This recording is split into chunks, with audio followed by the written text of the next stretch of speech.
To be successful, you need to understand what drives your life, your health, your success, and how it all works. And to do that, you've got to look at how your mind works because it shapes who you are.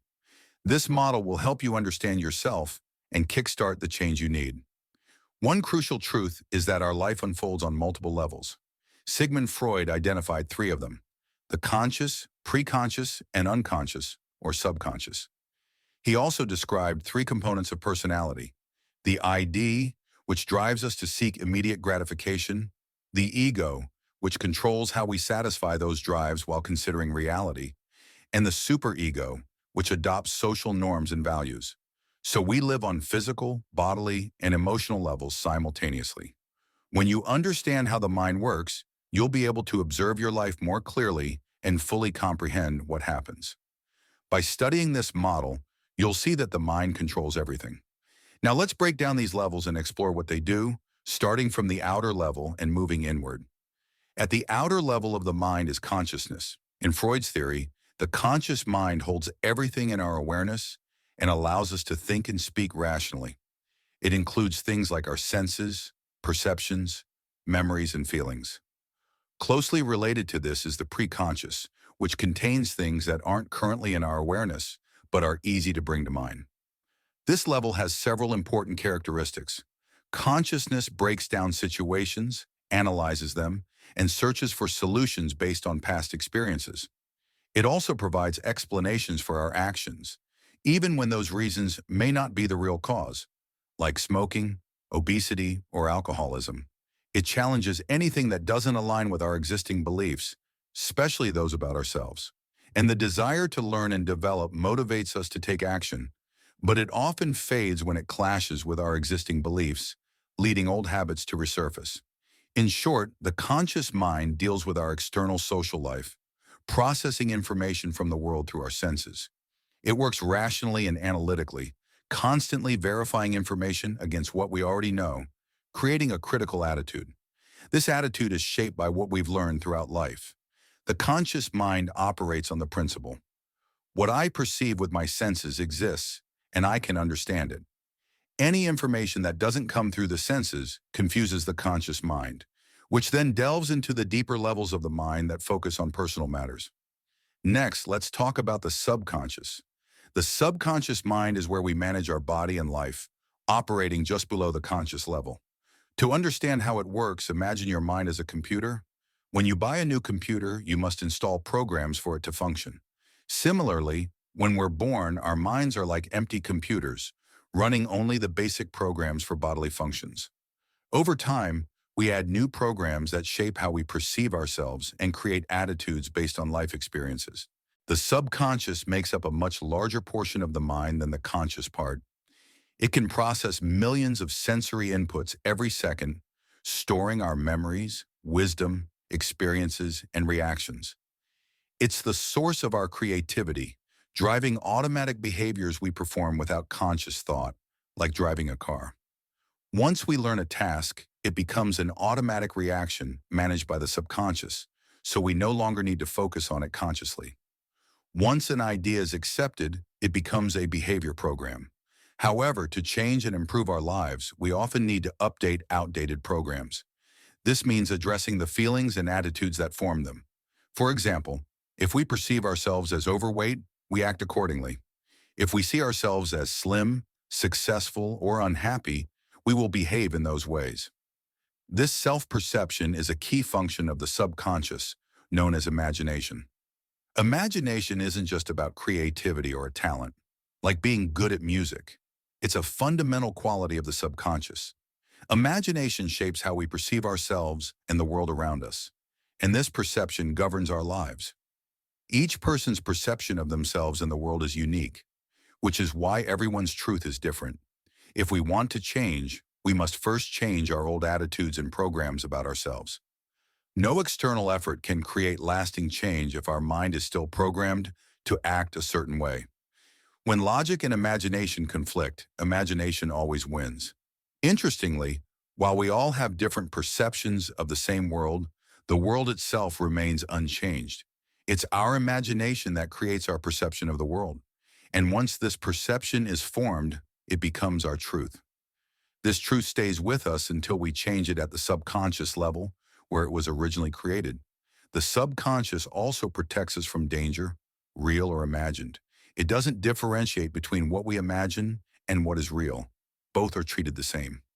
This key feature means that the subconscious reacts to imagined events as intensely as it does to real ones. All our life experiences, from birth to today, are recorded in the subconscious as permanent memories, influenced by our feelings. Our mind functions like a video camera, recording everything 24/7, even while we sleep. All our experiences, what we've seen, heard, smelled, or felt, are permanently stored in our subconscious in what's called permanent memory. This vast memory bank holds all the data from our life, and our current thoughts, reactions, and perceptions are based on past experiences. Simply put, we are a reflection of all our past experiences. Accessing this permanent memory and changing its stored data can be challenging for most people. Some psychologists use hypnosis to revisit these experiences, allowing us to relive them in full detail as if we were there again. These memories often create automatic bodily reactions and responses to similar situations in our lives. Automatic reactions, habits, or everyday reactions may seem spontaneous, but they're actually learned in the past. When we faced a new situation and didn't know how to respond, we adopted the reactions shown to us at the time, and with repetition, it became an automatic response or habit. Over time, these automatic reactions form the basis of our personality. Every reaction we have is shaped by our perception of the situation, which is built on past experiences. These past experiences create attitudes formed from dominant feelings that influence our behavior. Early experiences have a powerful impact because they were our first impressions, and these impressions stay with us as automatic bodily reactions. As we grow, we learn to define our reactions as positive or negative, but these labels don't change the fact that the original emotional reactions remain. Our cognitive understanding may change, but our initial emotional responses, created early in life, continue to shape us. For instance, a child praised for learning quickly may grow up believing they absorb new information easily. Similarly, smokers develop habits by hearing others describe the calming effects of smoking. The power of first impressions and repetition shapes both positive and negative habits. Feelings, just like fingerprints, are unique to each of us. Our feelings are the true indicators of our life's course. They act as our inner compass, guiding our actions. This ability to feel sensations is a fundamental part of human development, and it occurs spontaneously without conscious effort. The attitudes that trigger negative feelings in us are often the result of past experiences. For example, someone with a fear of panic attacks may have had an intense, fearful experience in the past that created an automatic reaction to similar situations. All our attitudes, beliefs, and reactions stem from our life experiences, whether real or imagined. These experiences generate feelings, which shape our attitudes and provoke reactions.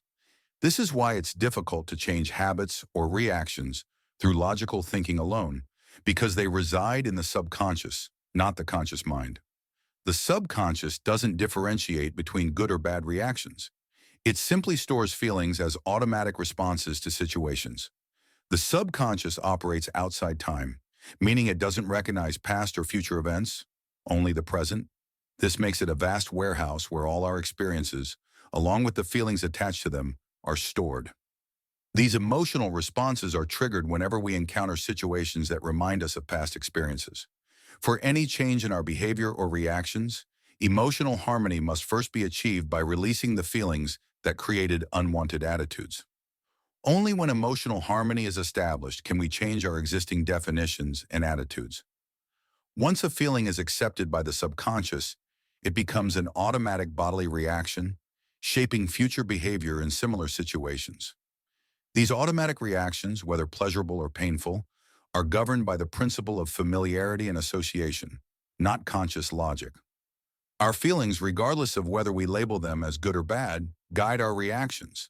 So what are negative emotions? Negative emotions are those that make us feel bad and prevent us from consistently feeling good.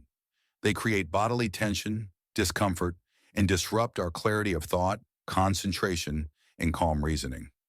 These emotions make life difficult until we learn to free ourselves from them. The key to understanding negative emotions is that resistance to them is often the most painful part. When we resist emotions, we suppress them, causing them to accumulate and demand expression. This is unlike positive emotions, which we naturally allow ourselves to feel and express. Releasing them after a brief period, suppressed negative emotions stay within us, pushing us to feel and express them. Eventually, by learning to accept and express both positive and negative emotions, we can establish inner peace and harmony. Instead of rejecting negative emotions, we can feel, express, and release them, which dismantles the buildup of emotional tension, ultimately preventing disease. The problem lies in resistance to emotions, and the solution is emotional release. Resisting our emotions is more harmful than most people realize. Emotions are meant to follow a natural cycle. Situation, emotion, express it, release it, complete cycle. When we resist emotions, we disrupt the cycle, creating discomfort and pressure within us. Suppressing emotions drains our energy, making us emotionally and physically exhausted. Much like swimming upstream without rest, the energy that should support our body's functions gets redirected toward resisting emotions, weakening us and leading to imbalances in bodily functions, what we call disease. Emotional release happens only when we allow it. All emotions, both positive and negative, are short-lived unless we resist them. The key to emotional freedom is letting go of the suppression and allowing feelings to move through us naturally. Many years of negative programming can lead to a mindset dominated by negativity. Repeated suggestions like, "you're insecure," "give up," or "I'm fat" become internalized by the subconscious and transform into our truth. These beliefs persist because, at the time of first exposure, we lack the experience or knowledge to reject them. Our conscious mind struggles with emotions because they don't come through our five senses. Emotions originate from within and are processed by the subconscious, which doesn't recognize logic. When emotions arise, the conscious mind takes a back seat and we react emotionally, often to situations that remind us of past experiences. This emotional flashback happens automatically, and we may wonder later why we reacted so intensely. For example, in an ordinary discussion, you might find yourself reacting with unexpected intensity, only to reflect later and wonder why. This happens because any past emotional event, once accepted, is triggered by similar situations, causing a powerful emotional response. The subconscious mind processes information from within our body, specifically through emotions. It deals with our internal bodily events and is not concerned with the external world. Unlike the conscious mind, which uses logic and sensory information, the subconscious is purely emotional and responds to past experiences. It doesn't recognize logic. It simply reacts to the emotional memory it holds. Finally, the unconscious mind is the deepest part of our mind, and it serves one primary function: controlling the body's automatic processes. It regulates essential bodily functions like heartbeats, digestion, and immune responses, ensuring the body operates properly. This part of the mind develops before birth and operates without conscious effort. The unconscious mind can also learn and adapt. For example, it may generate symptoms like headaches or stomach aches to protect us from stressful situations.